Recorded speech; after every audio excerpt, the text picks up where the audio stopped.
The gray sedan appeared in Leora's peripheral vision exactly where it always did, 3 blocks from Ridgemont Elementary, slowing to match her walking pace. 7 consecutive afternoons had taught her to recognize the dull chrome bumper, the tinted windows that never fully revealed the driver's face, and the way it idled just close enough to feel like a shadow breathing down her neck. She clutched her backpack straps tighter, the weight of her math textbook suddenly feeling like armor against something she couldn't name. The September sun painted Lexington's sidewalks in warm amber, but cold dread settled in her stomach like stones sinking in deep water. The vehicle crept forward as she quickened her steps, maintaining that precise distance that wasn't quite illegal, but screamed wrongness into every fiber of her 7-year-old instincts. Other children laughed and chased each other down the street, oblivious to the predator moving through their afternoon like a shark through shallow waters.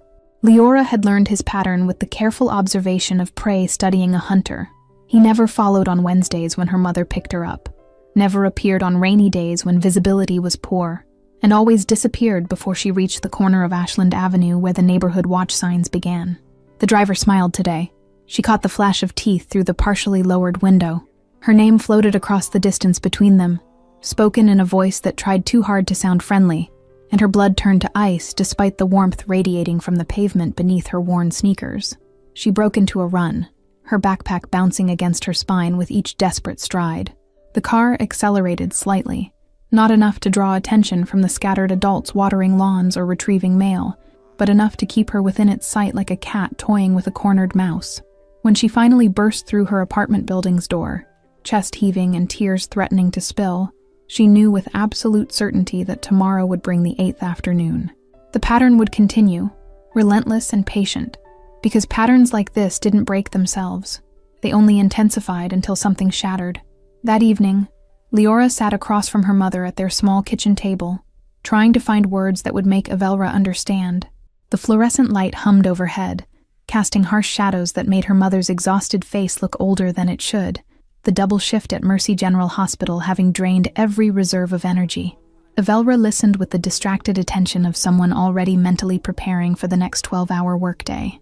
Her scrubs still smelled faintly of antiseptic and coffee, and her hands moved on autopilot as she divided leftover casserole onto 2 mismatched plates that had survived 3 apartment moves. The words tumbled out in a rush. The gray car, the man who knew her name, the 7 days of being followed like a shadow she couldn't shake. Leora watched hope drain from her own chest as her mother's expression shifted from concern to something worse. Polite skepticism mixed with parental reassurance that felt hollow, even as it was spoken. Avelra suggested coincidence, explained that Lexington wasn't a large city, and people often drove the same routes at the same times. She promised to call the school in the morning, to mention it to the crossing guard, to keep an eye out when her schedule allowed her to be home before dark descended. But Leora heard what wasn't being said. The unspoken truth that a tired single mother working 60-hour weeks couldn't protect against shadows that moved just outside the boundaries of proof. Fear was harder to treat than fever, and worry didn't respond to the same protocols as the patients who filled her mother's shifts with measurable emergencies. That night, Leora lay awake listening to Lexington's nighttime symphony, filtering through their apartment's thin walls. Sirens wailed in the distance. A dog barked 3 blocks over, and somewhere a car engine idled too long before finally pulling away, leaving silence that felt more threatening than the noise had been. She thought about the school counselor who had smiled with practiced patience when she'd reported the gray car, explaining that adults sometimes drove slowly in school zones, and that noticing the same vehicle didn't mean anything sinister. The police officer who'd visited the school for safety week had been even less helpful, suggesting she was confusing different cars that happened to be the same color. Nobody believed that a 7-year-old could accurately identify a threat, could read danger in the deliberate way someone learned your routine and inserted themselves into it. They all saw an imaginative child with an overactive sense of caution, not a girl whose survival instincts were screaming warnings that adult logic had learned to ignore. The ceiling fan rotated slowly above her bed, its shadow crossing her face in predictable intervals that should have been soothing, but instead reminded her of how patterns could become prisons. Tomorrow would bring the 8th afternoon, and the afternoon after that would bring the 9th, each one tightening the invisible net being woven around her daily journey home. She made a decision in that darkness, the kind of desperate choice that only makes sense when all reasonable options have failed. Lexington had rules, official ones written in law books and taught in schools, but it also had different rules, the kind that operated in spaces where official authority hadn't bothered to look, or had looked, and chosen to do nothing. The Corvell Transport Building rose from downtown Lexington like a monument to legitimate power, barely concealing something far more complex.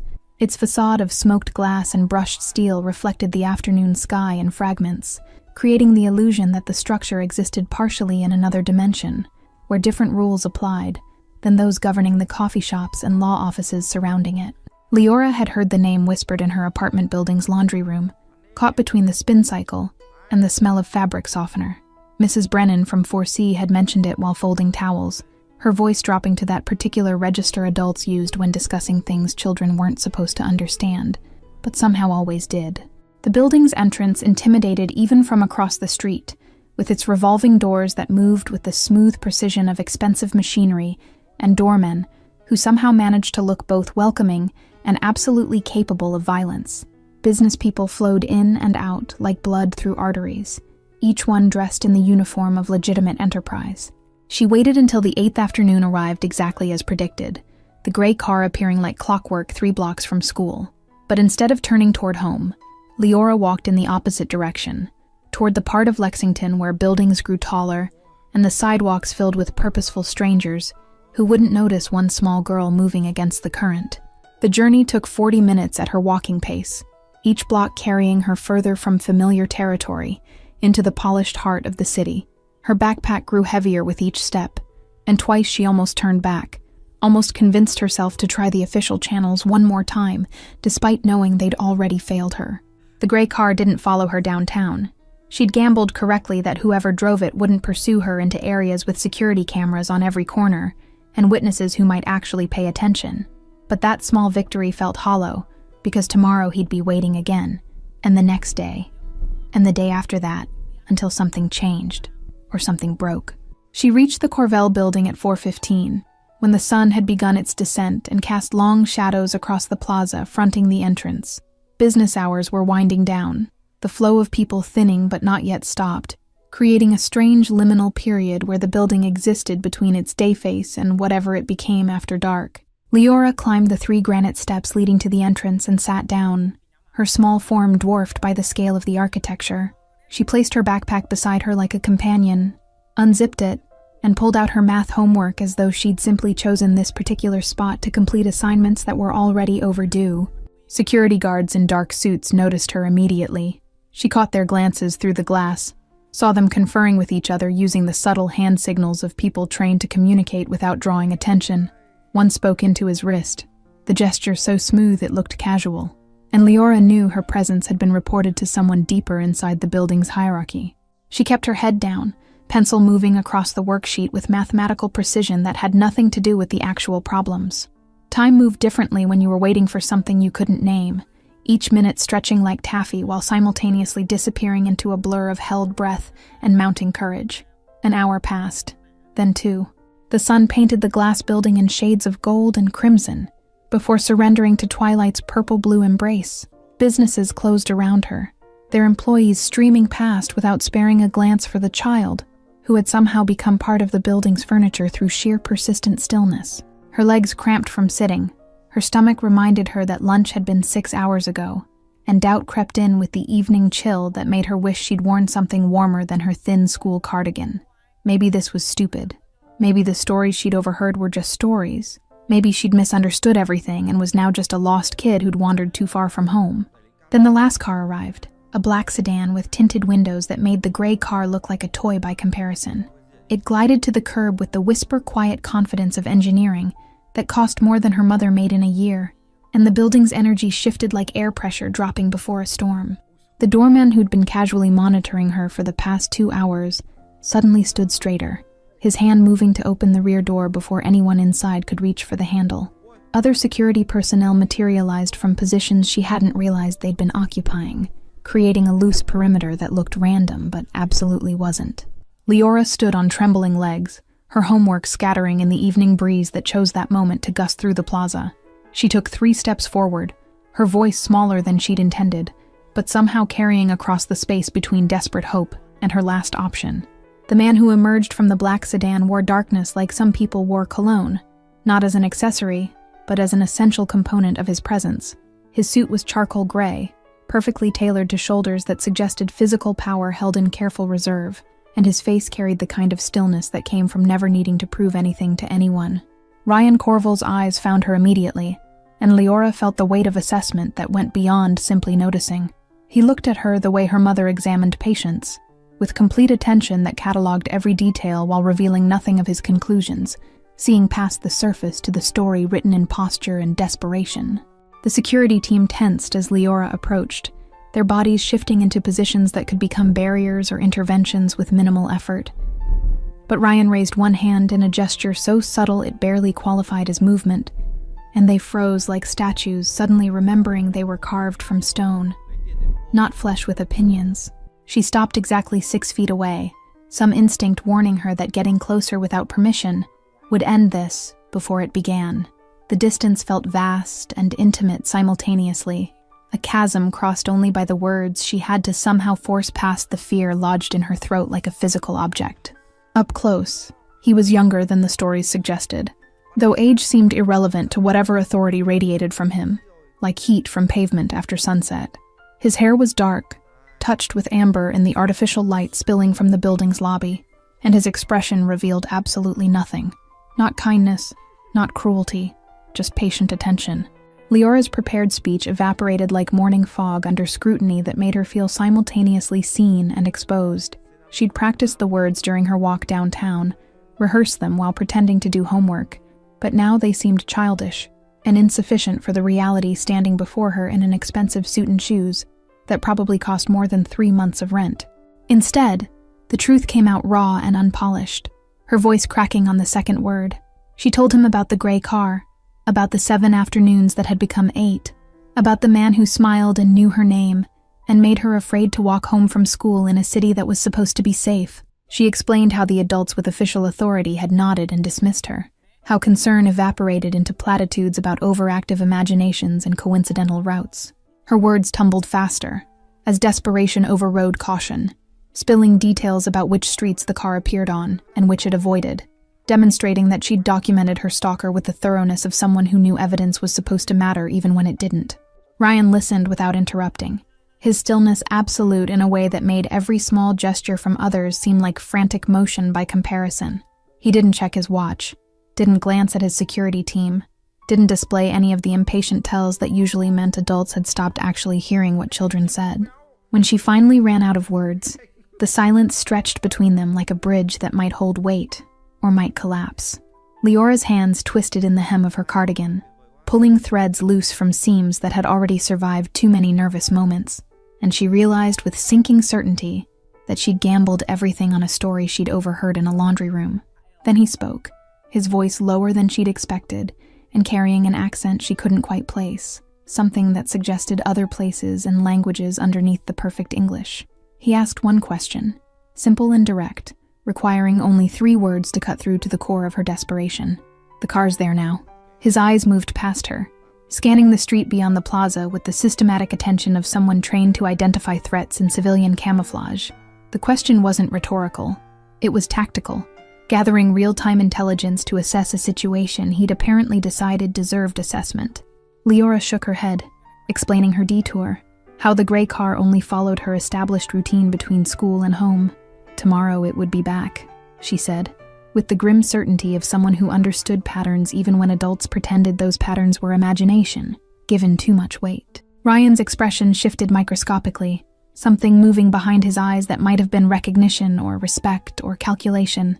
He looked at her differently then, as though she'd passed some test she hadn't known she was taking, demonstrating competence in observation and strategy that most adults never bothered to develop. He asked her address without preamble, and when she recited it, apartment 7B on Fairmont Street, one of his security team pulled out a phone and began typing with efficient speed. No one questioned why they were taking orders from a 7-year-old's account of danger, which told Leora more about Ryan's authority than any reputation whispered in laundry rooms ever could. "Tomorrow afternoon," he said finally, each word deliberate as a chess move. "You walk your normal route home from school. Don't change anything. Don't look around for help. Don't do anything different than you've done the previous 8 days." The instruction should have been terrifying, but something in his tone transformed it into strategy rather than abandonment. Leora nodded slowly, understanding blooming like cold flowers in her chest. She was being asked to be bait, but bait in a trap designed by someone who apparently took the concept of traps very seriously. Ryan gestured toward the black sedan, and the rear door opened as though operated by invisible hands. He didn't offer reassurance, didn't make promises about protection or justice, didn't soften the reality that she'd just involved herself in something that operated outside the systems that had already failed her. Instead, he simply said, "We'll get you home now so your mother doesn't worry." The statement was practical rather than kind, acknowledging Avelra's existence and concern, without pretending this was about anything other than the calculated response to a legitimate threat that official channels had chosen to ignore. Leora climbed into the sedan's leather interior, her backpack clutched against her chest like a shield against luxury she'd never experienced. The door closed with the solid thunk of German engineering, and through the tinted window she watched Ryan speak briefly to his security team before sliding into the front passenger seat. The drive to Fairmont Street took 12 minutes through evening traffic, the sedan moving with the confidence of a vehicle that never doubted its right to occupy any lane it chose. Leora sat in silence, watching familiar streets transform into something different when viewed from behind bulletproof glass and institutional power. The 9th afternoon arrived with cruel punctuality, the school bell releasing students into sunshine that felt like mockery against Leora's mounting dread. She walked through the front gates with manufactured normalcy, her backpack positioned exactly as it had been every other day, her stride neither hurried nor hesitant despite every nerve screaming to run. 3 blocks passed in excruciating slow motion, each step carrying her closer to the intersection where the gray sedan always materialized.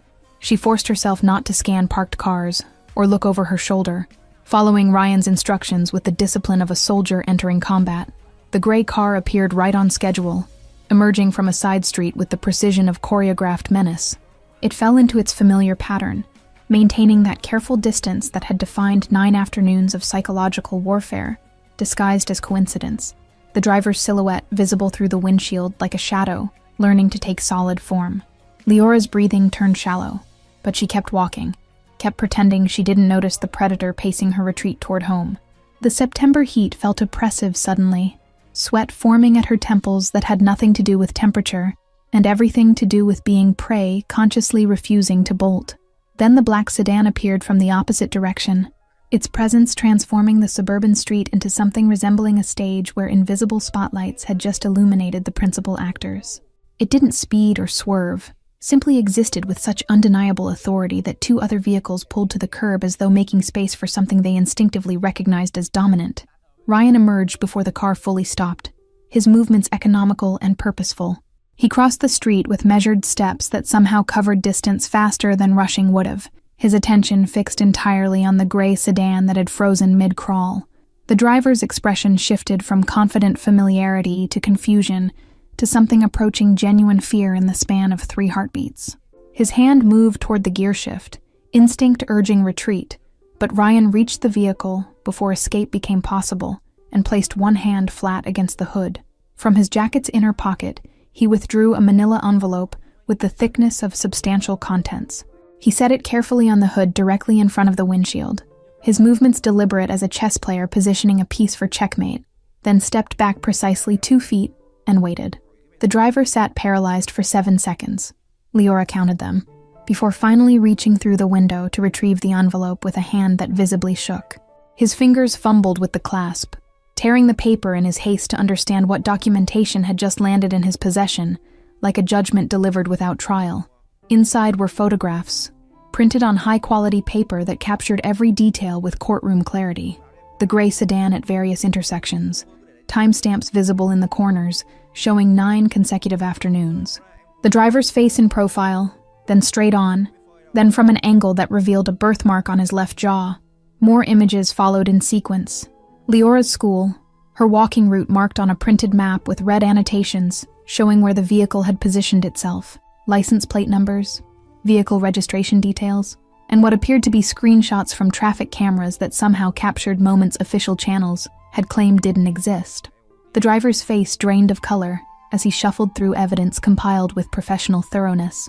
His hands shook harder, the photographs nearly slipping from fingers that suddenly seemed unable to maintain grip on paper that documented his transformation from anonymous threat to catalogued predator.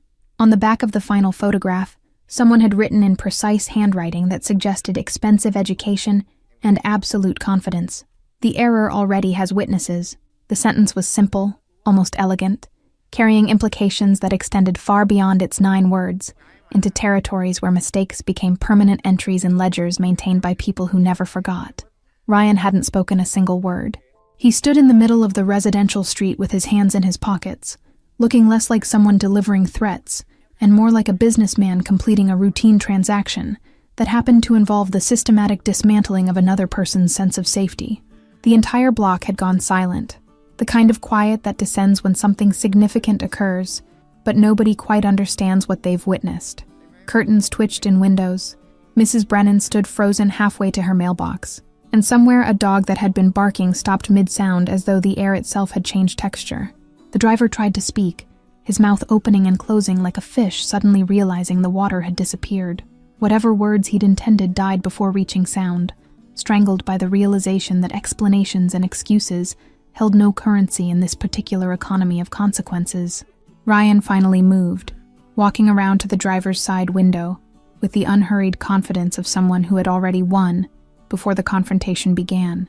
He leaned down slightly, bringing his face level with the man whose afternoon routine had just imploded, and spoke in a voice pitched for an audience of 1. Whatever he said lasted less than 10 seconds, but the driver's expression transformed from fear into something closer to existential horror. His eyes widened until white showed all around the irises, and his breathing turned rapid and shallow like someone experiencing the early stages of panic that logic couldn't quite override. Ryan straightened, adjusted his cuffs with casual precision, and walked back to the black sedan without looking back. The message had been delivered, received, and apparently understood with the clarity of someone who'd just glimpsed the machinery underlying Lexington's polite surface and realized how thoroughly he'd miscalculated his own position within it. The gray car's engine started with a sound like mechanical sobbing, then pulled away with none of its previous predatory patience.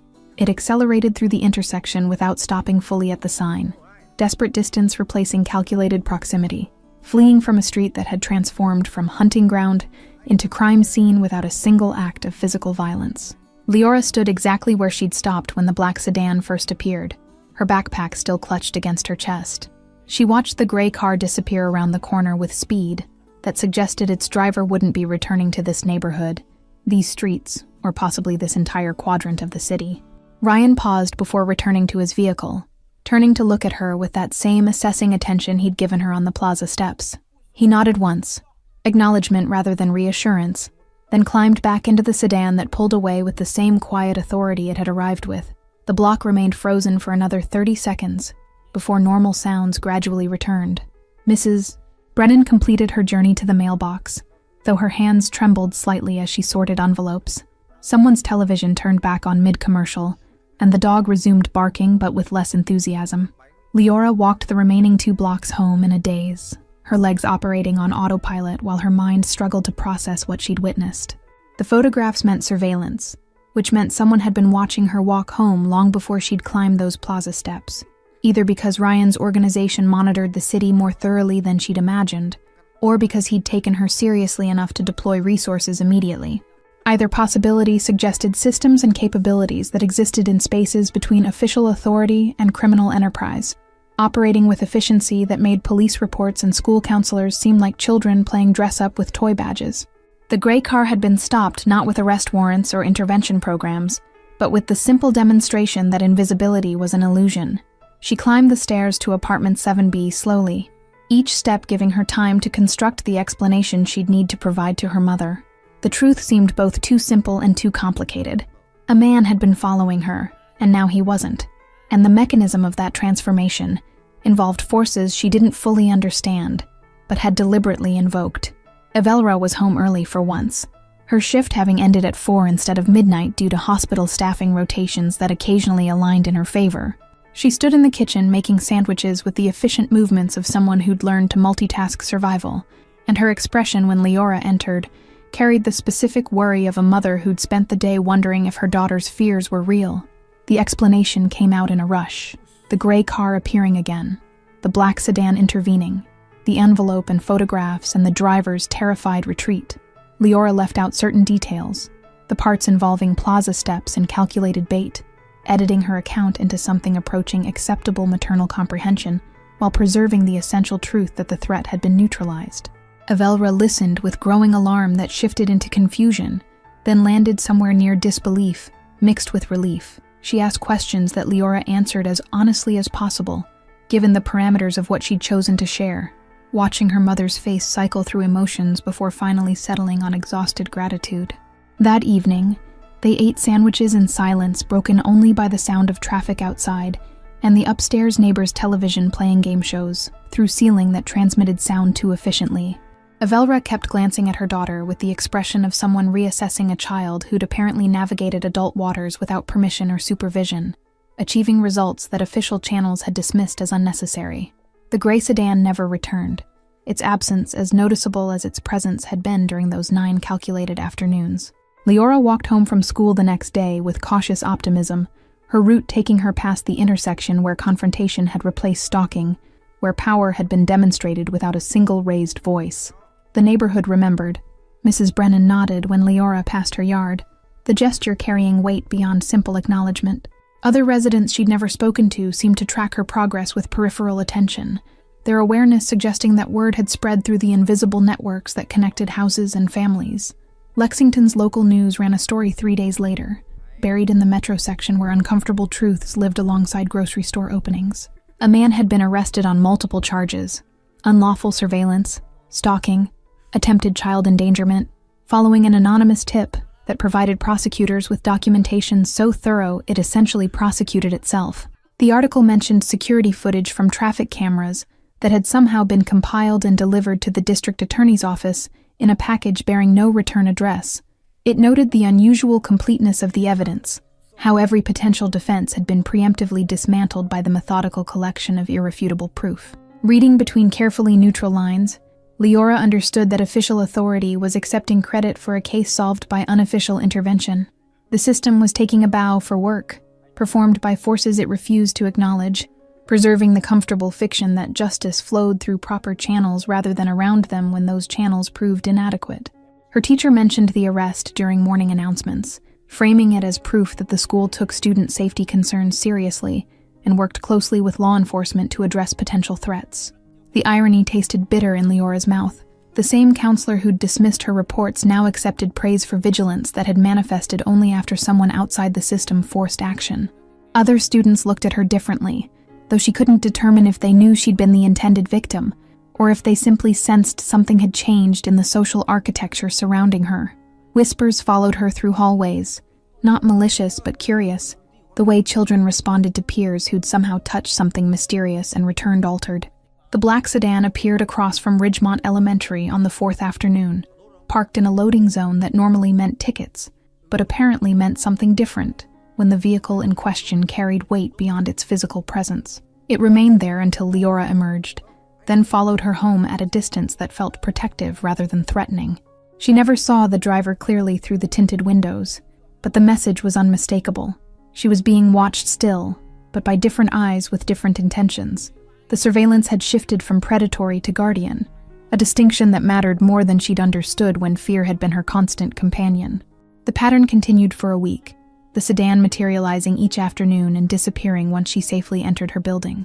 Other parents noticed and speculated, their conversations at pickup full of theories about unmarked police protection or witness security protocols, none of them landing on the truth that protection could come from sources the PTA would never invite. Avelra worked double shifts that week, her schedule returning to the brutal normal that paid rent, but sacrificed presence. Leora came home to empty apartments and microwave dinners, but the loneliness felt different now, less like abandonment, and more like the practical reality of survival that required her mother to be elsewhere so they could continue living here. She thought about the envelope on the gray car's hood, about photographs taken by cameras she'd never noticed and compiled by people she'd never meet. The implications suggested an infrastructure of observation more complete than anything she'd imagined, not just watching her specifically, but watching everything, everyone, creating an archive of the city's daily movements. The realization should have been disturbing, the privacy implications worthy of concern, but Leora had learned that theoretical privacy meant nothing when actual safety was compromised. that invisible observation by protectors felt infinitely preferable to visible observation by predators, whose intentions crystallized in slow-moving vehicles and knowing smiles. On Friday afternoon, the black sedan wasn't there, its absence marking the end of the explicit protection period. Leora walked home alone for the first time in 2 weeks, her steps cautious but not fearful, aware that absence didn't necessarily mean unwatched, just that the watching had returned to whatever baseline surveillance apparently maintained order. She reached apartment 7B without incident, climbed familiar stairs that no longer felt like approaching potential ambush, and unlocked the door to emptiness that felt like peace rather than isolation. The apartment was small and shabby, and safe. Existing in a city where safety apparently required bargains with forces that operated in margins most people pretended didn't exist. 2 weeks passed in cautious normalcy, each afternoon bringing Leora home without incident, but never quite erasing the memory of 9 days when fear had been her shadow.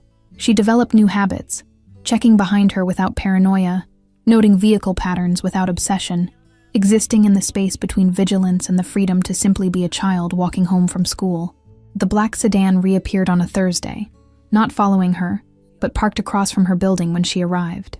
It sat there with engine idling, exhaust visible in the October air that had turned crisp enough to remind Lexington that seasons changed even when lives felt suspended in permanent aftermath. Leora paused on the sidewalk, her hand on the building's door handle, studying the vehicle with curiosity rather than alarm. The tinted windows revealed nothing, but something about its positioning suggested purposeful presence rather than coincidental parking. Angled to observe her building's entrance, positioned with clear sightlines to the street, she climbed to apartment 7B, wondering if protection was something that ever truly ended, or if it simply became invisible, woven into the background of daily existence. The thought should have been unsettling, but instead felt oddly comforting, suggesting she'd gained value in equations she didn't fully understand. Evelra noticed the car that evening when she returned from her shift, her scrubs rumpled, and her face carrying the exhaustion of 12 hours spent navigating medical emergencies. She stood at their apartment window for long minutes, coffee growing cold in her hands, watching the sedan that watched their building with the patient attention of something programmed for extended surveillance. "He's still protecting you," she said finally, her voice carrying notes Leora couldn't quite identify. Gratitude mixed with concern, relief tangled with the recognition that debts existed even when they'd never been explicitly named. The words hung in the air between them like questions neither knew how to properly ask. The sedan remained until 8 o'clock, then departed with the same quiet authority it always carried. But its absence felt temporary rather than final, a shift change rather than abandonment, suggesting that protection operated in rotations invisible to those being protected. Evelra made a decision that night, one that showed in the set of her jaw and the way she carefully ironed her civilian clothes instead of reaching for scrubs. She arranged coverage for her Saturday shift, a rarity that cost favors she'd been saving, and told Leora she had an errand to run downtown. The glass building looked different on weekends, its usual flow of business traffic reduced to security personnel and the occasional executive working hours that defied normal boundaries between professional and personal time. Evelra stood in the plaza where her daughter had sat weeks earlier, gathering different courage for a different kind of confrontation. She entered through revolving doors that whispered expensive engineering, her shoes clicking against marble floors that reflected ceiling lights like captured stars. The lobby receptionist looked up with professional courtesy that shifted microscopically when Evelra gave her name and stated her purpose with the directness of someone who'd spent years delivering difficult news to families in hospital waiting rooms. 20 minutes passed before she was escorted to an elevator that required a key card to access certain floors. The ride took her higher than she'd expected, past floors marked with company names she vaguely recognized, until the doors opened onto a level that felt less like office space and more like the kind of refined intimidation that money bought when it wanted to impress without seeming to try. Ryan's office occupied a corner with windows that transformed Lexington into a map of territories and possibilities. He stood when she entered, gesturing to a chair upholstered in leather that probably cost more than her monthly rent. But Evelra remained standing because sitting felt like conceding something she wasn't ready to concede.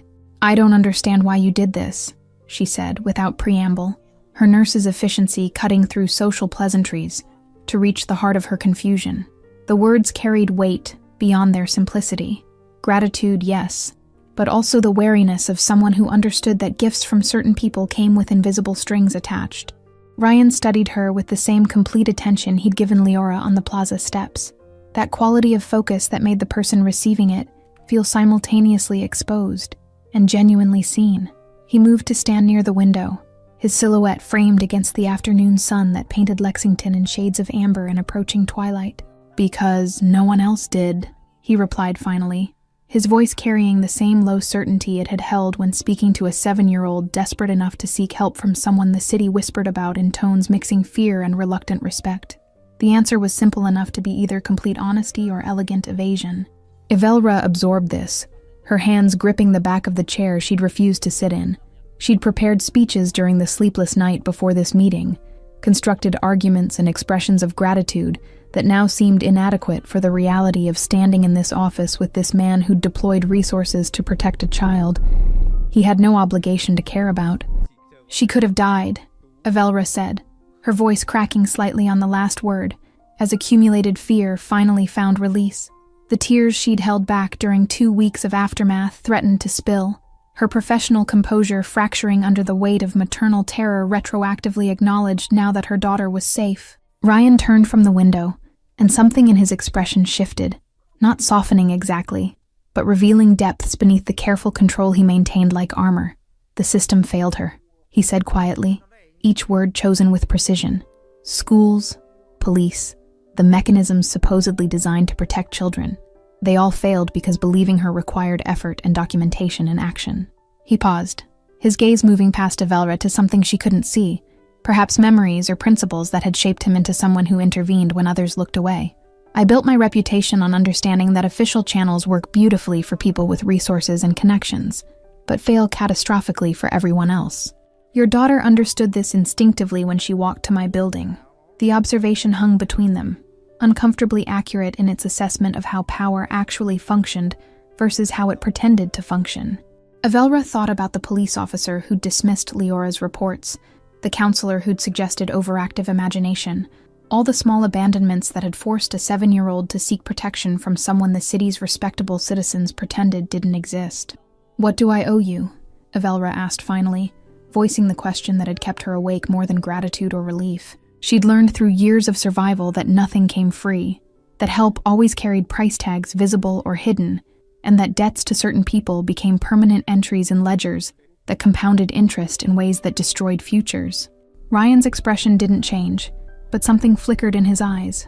Disappointment, perhaps, or recognition that this assumption was inevitable given who he was and what he represented. "You owe me nothing," he said with finality that brooked no argument. "Your daughter asked for help. I provided it. The transaction is complete. No debt exists." Evelra searched his face for deception, for the hidden clause that would activate later when she'd lowered her guard, but she found only sincerity that felt more dangerous than manipulation, because it suggested principles that operated outside the transactional logic she'd learned to navigate, creating obligations based on moral arithmetic she didn't know how to calculate. "Why?" she asked again, the question smaller this time, less about strategy and more about genuine incomprehension. She'd spent her adult life in a world where altruism was rare and usually performed for audiences, where help came with expectations, and kindness was currency spent for future returns. Ryan returned to the window, his hands in his pockets, presenting his back in a gesture that somehow felt more honest than facing her directly. "I have resources that most people don't, and power that I didn't earn through legitimate channels. Using those things to protect a child costs me nothing, and gains me nothing except the knowledge that one person is safe who wasn't safe before." The answer was both simple and impossibly complex, suggesting a moral framework that existed independent of profit or strategy. Evelra felt something shift in her chest, recognition blooming alongside gratitude. This man was dangerous, certainly, but perhaps not in the ways she'd assumed. His threat directed outward toward those who preyed on the vulnerable, rather than inward toward those who sought his protection. Friday arrived with the kind of crisp autumn clarity that made Lexington's downtown sparkle like something from a postcard instead of the complicated city it actually was. Evelra's shift ended at 3, a rarity that aligned with Leora's school dismissal, allowing them to walk home together for the first time in weeks through streets that had transformed from threatening to merely urban. They passed the Corvell building on their route, its glass facade reflecting clouds moving across October sky. Across the street sat a small cafe with outdoor seating that Avelra had never particularly noticed before, the kind of place that served overpriced coffee to business professionals who measured time in billable hours. A cup sat on the corner table, steam rising in lazy spirals, despite the fact that no patron occupied the chair. Avelra recognized the cafe's logo on the paper sleeve, and something about the deliberate placement, visible from the building across the street, positioned like a signal rather than abandoned property, made her pause mid-stride. The barista noticed her attention and emerged from behind the counter, smiling with the particular warmth of someone delivering a message she'd been instructed to convey. "That's been paid for," she said, gesturing to the cup. "Every Friday at this time, there's an order placed for someone who might need coffee. No name given, just instructions that it should be here and available." Avelra understood immediately. The gesture's symbolism as clear as the photographs that had documented her daughter's stalker. This was acknowledgement without expectation, gratitude expressed through the kind of quiet observation that noticed when her shifts ended and created space for recognition that required no response. She accepted the cup with hands that trembled slightly, the warmth seeping through the cardboard sleeve into her palms. The coffee was exactly how she took it, cream no sugar, prepared by someone who'd either asked or observed or simply deployed the same thorough attention to detail that had compiled those devastating photographs. Leora watched her mother with understanding beyond her years, recognizing the significance of small gestures from people who dealt in large ones. The cup represented something beyond caffeine or courtesy. It was protection extended into the mundane, care expressed through the language of observation and anticipation that characterized how certain kinds of power operated when it chose to be benevolent. They sat at the table together, Avelra sipping coffee while Leora worked on homework that no longer carried the weight of fear about the journey that would follow its completion. Across the street, the building's windows reflected afternoon sun in patterns that obscured whether anyone watched, or if watching was even necessary when care had been systematically embedded into routine. The following Friday, the cup appeared again. Same table, same time, same perfect preparation. Avelra claimed it with less hesitation, settling into a ritual that asked nothing except that she show up and accept what was being offered, without strings or expectations, beyond the simple acknowledgement that some people noticed when others needed small kindnesses. Weeks became months, autumn surrendering to winter's first cold warnings. The Friday coffee remained constant through seasonal changes, a persistent gesture that never escalated or diminished, maintaining its quiet presence like the protection that had shifted from visible to invisible, but never actually disappeared. Avelra never thanked him directly, never climbed back to that corner office to express gratitude that would make the gesture transactional. But the cup was always empty when she left, and sometimes when she passed the building on other days, she'd catch a reflection in the glass, a silhouette that might have been a man watching, might have been simple architecture playing tricks with light, might have been the ghost of protection that had become so thoroughly woven into the fabric of their lives that distinguishing it from normal exes tense had become impossible. Leora grew older, and the story became part of her origin narrative, the time when she'd learned that safety sometimes required seeking help from unexpected sources. She'd tell it years later with the distance of someone who'd survived to gain perspective, explaining how desperation had led her to glass steps, and how that decision had altered not just her life, but her understanding of how power worked when wielded by people who chose protection over exploitation. The cafe thrived, its corner table becoming something of an institution, though the staff never revealed who paid for the standing Friday order. Lexington continued its daily operations, justice flowing through official and unofficial channels in the messy compromise that defined any city, honest enough to admit that order required more than laws, and enforcement required more than uniforms. And every Friday at 3 o'clock, a cup of coffee sat waiting, prepared perfectly, asking nothing, offering everything that mattered, the knowledge that someone was watching, someone cared, and some debts were never meant to be repaid because they existed in a different economy than the one most people understood. The coffee said everything that words would have ruined, maintaining the silence that characterized true protection. Thank you all for following this story. If you enjoyed it, write in the comments where you're watching from, and don't forget to like, subscribe, and share the video. Your support means everything and helps me continue bringing these stories to you. Until next time, remember that sometimes help comes from the most unexpected places.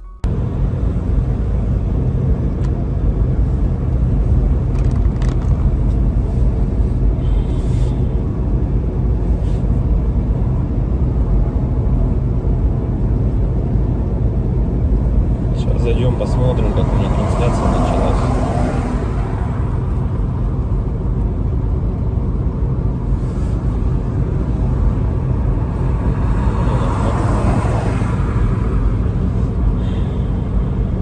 Если вот рассматривать, я говорю, задумываясь о том, что прожитые типа 30 лет, так смотришь на многих людей, которые сейчас, соответственно, живут, которым в районе 30, которые уже потеряли вообще вкус к жизни, да, радость какую-то от жизни. Таких, причем, кстати, становится все больше и больше. Мне кажется, этот средний возраст, когда говорили, что начинается вот этот кризис среднего возраста, он тоже сместился, как и говорят, что сейчас люди, в принципе, быстрее взрослеют, быстрее осмысливают все, да, почему-то это всегда все в плохом больше ключе на самом деле, да, вот что сейчас дети, к примеру, быстрее взрослеют, вот, и мне кажется, кризис вот этот среднего возраста, он, наверное, тоже сместился. И вот я думаю, что он сместился где-то в районе 30 лет. Опять-таки, это тоже не со всеми, наверное, связано. Не у всех людей так, все люди разные. И когда приходишь к той мысли о том, что помимо того, что люди сами по себе стали такие вот, наверное, депрессивные, да, времена такие сложные, да, вот это вот еще извне много каких вещей случается, на данный момент, которые людям усугубляют эту ситуацию на самом деле, вот этой депрессии, вот этих кризисов, да, каких-то переходных моментов в жизни. И непонятно, если конец этому всему, да, наступает у людей потом белая полоса в жизни, или они не могут выбраться из нее. Примеров достаточно на самом деле много. К примеру, вот сосед у меня есть такой хороший парень был. И есть, он хороший человек сам по себе. Но вот у него сейчас очень сложные времена такие, как бы дизмораль на него напала. О том, что он не реализовался в своей жизни к 30 годам, что жизнь у него кончена. И не может он выбраться из этой ситуации. Да? Как говорят, если мы говорим, что это мужики такие, да, типа слабые, да, какие-то, безморальные, как бы такие вот, что в основном это случается, наверное, зачастую, может быть, это у мужиков случается в этом возрасте, такой кризис, наверное, да, каких-то неудач в своей жизни, не пришедших ни к чему достойному и хорошему. Но вопрос в том, что это мужики такие, типа слабые, или времена такие стали, что если вот разобраться так, вот, например, возьмем даже с древних времен, когда человеку нужно было добывать пищу самому, да, там убивать мамонтов, мужику стоило там сходить на охоту. Да, на охоту он сходил, кого-то там добыл добычу, принес домой, да, что-то где-то там поделал дома, и все как бы. И это, возможно, как работа тоже на ежедневной основе, да, была. И как бы мужик в то время считался, еще воином были, они воинами были, не воевали, да. В любом случае это все такая в основном физическая была работа, типа стратегии именно добычи пищи какой-то себе. Тут вот требовалось, возможно, какое-то знание, да, тут я не спорю. Но в основном это была физическая работа. Если взять, к примеру, не такие далекие времена, когда там люди вот только выходили из пещер, Да, взять даже, допустим, 50 лет назад, 100 лет назад, да, когда люди работали на заводах. И что тогда считалось именно мужиком, да, таким.